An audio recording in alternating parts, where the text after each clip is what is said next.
नागपूरमधले नागरिक जे अगदी भटके विमुक्त जातीचे मसुंजगी समाजाचे आणि खरं तर त्या समाजाचं नेतृत्व करणारे सरपंच मुकुट मोरे आपल्या सोबत आहेत। खरं तर त्यांच्याशी आपण विचारू की त्यांच्या काय भावना आहेत। सर्वात महत्त्वाचं बघायला गेलं तर त्या भावना अतिशय आपल्यासाठी महत्त्वाच्या आहेत। तिथं साहेब आम्ही गेलो पण तिथं मंदिर पूर्ण काम झालेलं होता। ते पूजा झाली, अर्चना झाली, सगळं सर्वांनी अर्चना पूजा अर्चना केल्यावर ते आम्हाला तिथं सोय केली, राहण्याची, बसण्याची, जेवणाची, खाण्याची केल्यावर मग दर्शनाला सोडले। दर्शन आम्हाला एकदम मोकळं सुटेबल झालं आणि मंदिरामध्ये कुठलीच काम बी राहिलेलं नाही आणि एकदम सुटेबल काम आहे। एकदम एकदा 1000-2000 माणूस जाऊन दर्शन घेऊ शकते। ते दर्शन मंदिर बघून, ते डिझाईन बघून, ते तिथले नक्षे काढलेले बघून आमचं एकदम आनंदित होतो।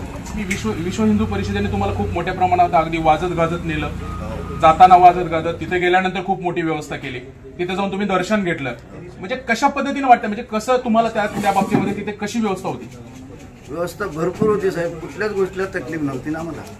आयुष्यामध्ये येऊन एक वेळ अयोध्येला जाऊन यावं असं काय म्हणणं आहे आपलं? आता आयुष्यात नाही सर, आमच्या मसुंजगी समाजाला पूर्ण समाज आम्ही अयोध्येला घेऊन जाणार त्यांना आणि त्यांना सर्वांना सांगणार जिंद आपल्या जन्म दिले तसं आता शेवट आपण अयोध्या काशी हे बघून येणं महत्वाचं आहे म्हणून सर्वांना सांगणार आणि सर्व निघालेत मी आता तयार झालेत। म्हणजे काशी तसं आहे, आता अयोध्या कन्फर्म आहे? हो, काशी तसं अयोध्या, काशीच्या पुढे अयोध्या जाईल। काशीला थोडं जागा नाही पण तिथे जागा असल्यामुळे एकदम सुंदर छान बनलाय तिथं।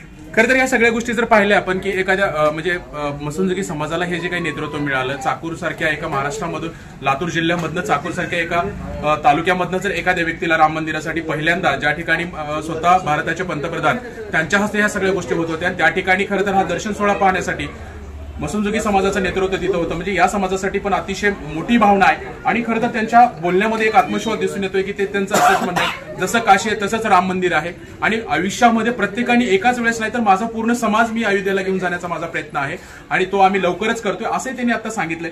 खरं तर मला स्वप्नात तरी वाटलं होतं का की तुम्ही डायरेक्टली पंतप्रधान ज्या ठिकाणी आज अयोध्येचं म्हणजे उद्घाटन करताय, त्या मंदिराचं हे करतायत, त्या ठिकाणी तुम्हाला निमंत्रण मिळेल?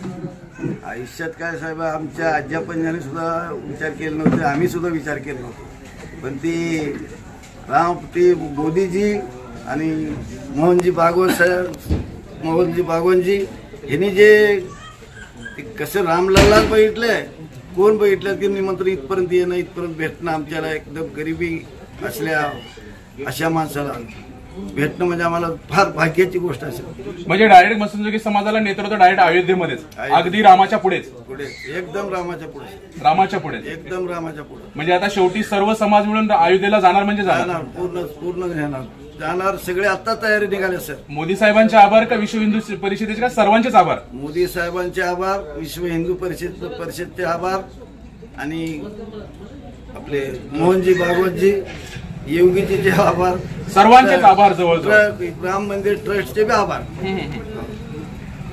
या सगळ्या जय श्रीराम, जय श्रीराम। खरं तर मुकुट मोरे आपल्यासोबत भावनिक आहेत, कारण त्यांना सांगितलं की आज खरं तर मी या मसुंजगी समाजाचा सरपंच आहे, मला भरपूर त्या समाजात मान मिळाला, पण पहिल्यांदा असा मान मिळाला की तो आयुष्यामध्ये मी विसरू शकणार नाही, कारण रामलल्ला, अयोध्या आणि मंदिर हे त्यांच्या स्वप्नातही कधी आलेलं नव्हतं। चाकूर तालुक्यामध्ये आणि जिल्ह्यामध्ये पूर्ण गावातील मंडळी, व्यापार लाईन, पूर्ण ह्या लोकांनी मला भरपूर मदत दिली, भरपूर व्यवस्था केली, मला जाण्यासाठी येण्यासाठी भरपूर सेवा केली आणि इथले पत्रकार मित्र, पत्रकार मंडळी जेवढे आमच्या चाकूर तालुक्यामध्ये त्यांनी सुद्धा आम्हाला मदत केली। म्हणजे चाकूरकरांच्या प्रत्येक नागरिकांनी तुम्हाला पूर्ण पाठिंबा दिला? पूर्ण पाठिंबा दिले, पत्रकार मित्रांनी पाठिंबा दिले, सर्व समाजाच्या लोकांनी पाठिंबा दिले। असं मसुंजगी आहे म्हणून असं आम्हाला काही बाजूला काढले नाही। खरं तर रामलल्लाच्या ठिकाणी अयोध्येमध्ये कुठेही भेदभाव नाही, इथेही भेदभाव नाही, अनेक ठिकाणी भेदभाव नाही, सर्वधर्म समभावच आज आपल्या देशामध्ये सुरू आहे आणि त्याच पद्धतीने हे सगळं चाललेलं आहे। आणि अयोध्येमध्ये यांना अतिशय चांगल्या पद्धतीची वागणूक, ज्या पद्धतीने त्यांना पत्रिका दिली, पत्रिका दिल्यापासून ते दर्शनापर्यंत आणि परत येण्यापर्यंत, अगदी घरी येईपर्यंत त्यांना विचारपूस केली जात होती की बाबा तुम्ही घरी पोहोचलात का किंवा तुम्ही कसे येताय। या भावना बघून तरी आपल्यालाही असं वाटायला लागले की आता आपणही लवकरच राम मंदिर कधी पाहतोय आणि आपणही कधी जातोय।